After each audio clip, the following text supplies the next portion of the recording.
نماز عید کے لیے جانے سے قبل کی سنت۔ حضرت سیدنا بریدہ رضی اللہ تعالی عنہ سے مروی ہے کہ حضرت محمد صلی اللہ تعالی علیہ وسلم عید الفطر کے دن کچھ کھا کر نماز کے لیے تشریف لے جاتے تھے اور عید الاضحیٰ کے روز نہیں کھاتے تھے جب تک نماز سے فارغ نہ ہو جاتے۔ اور بخاری کی روایت حضرت سیدنا انس رضی اللہ تعالی عنہ سے ہے کہ عید الفطر کے دن تشریف نہ لے جاتے جب تک چند کھجوریں نہ تناول فرما لیتے اور وہ طاق ہوتی۔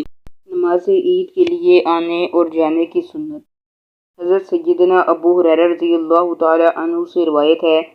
حضرت محمد صلی اللہ تعالی علیہ وآلہ وسلم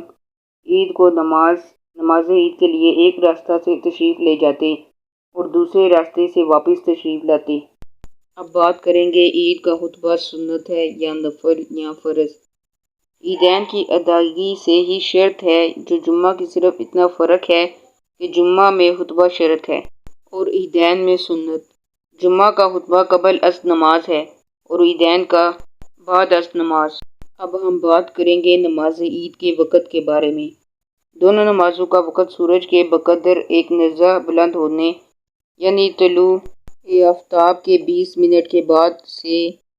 کبری یعنی نصف النہار شرعی تک ہے، مگر عید الفطر میں دیر کرنا اور عید الاضحیٰ جلد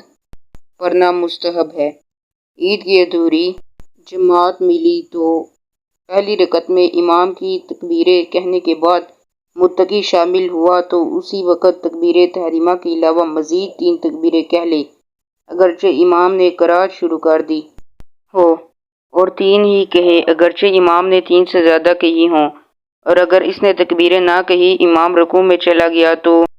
کھڑے کھڑے نہ کہے بلکہ امام کے ساتھ رکوع میں جائے اور رکوع میں تکبیریں کہہ لے، اور اگر امام رکوع میں پایا اور غالب گمان ہے کہ تکبیریں کہہ کر امام رکوع میں پا لے گا تو کھڑے کھڑے تکبیریں کہے